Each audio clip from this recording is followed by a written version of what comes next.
20 គីឡូស្ពៃ20 គីឡូស្ពៃយើងហាលប៉ុណ្ណឹងដើម្បីឲ្យរហ័សជូរ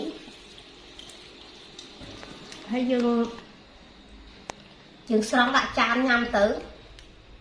ចានដាក់ចានមកសួស្តីប្រិមិត្តថ្ងៃនេះយើងខ្ញុំមាន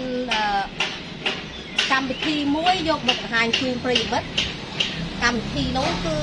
ធ្វើជក់ស្ពៃជាបន្លែធម្មជាតិដែលដាំនៅក្នុងសួនដោយខ្លួនឯងនេះប្រិមិត្តមើលនេះប្រិមិត្តមើល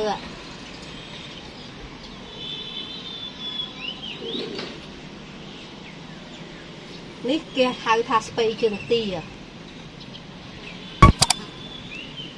យើងយកទៅធ្វើជ្រក់បន្ទាប់មកយើង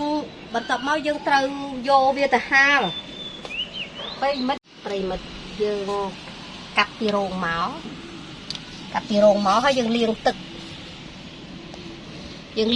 ហើយយើងយកមកហាលឲ្យសពប់តែប្រហែល 3-4 ម៉ោងបានសពប់ប៉ុណ្ណឹងស្ពៃជើងទា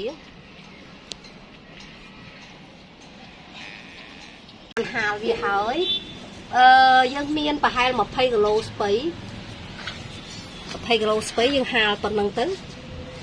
យើងហាលឲ្យសពប់ទៅប្រិមិត្តនេះ10 គីឡូយើងហាលទៅបានតែមួយចានដៃនេះទេដែលបន្ទាប់យើងហាលបានហើយប្រិមិត្តយើងត្រូវយកមកកាត់គល់ឲ្យស្មើស្អាតយើងកាត់គល់វាទៅកាត់គល់វាឲ្យតម្រឹមឲ្យស្អាត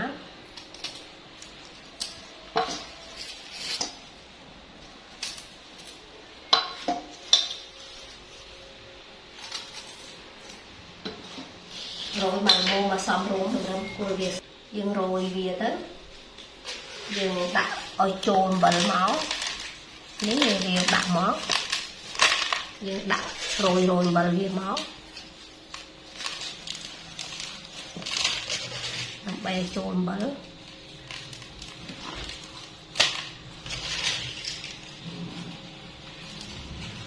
យើងដាក់អំបិលនេះមក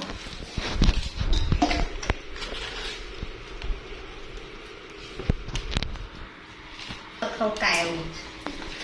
យកខោកែវ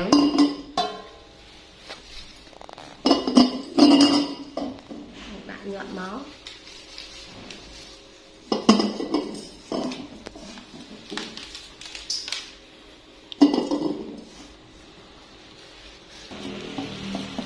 ហើយខ្ញុំប្រើទឹកបបរទេដើម្បីឲ្យរហ័សជូរប្រើទឹកបបរ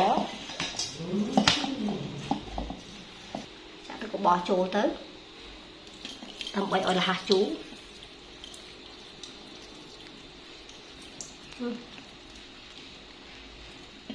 រៀងខ្ទាតតិចឯងវ៉ាន់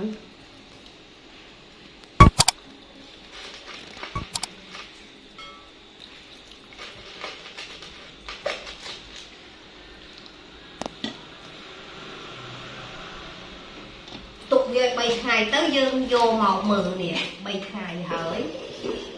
3 ថ្ងៃយើងយកមកនេះ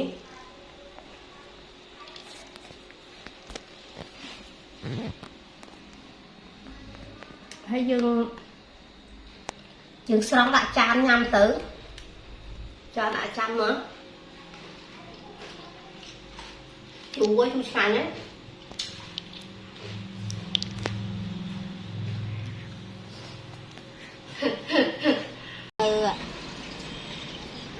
20 គីឡូស្ពៃ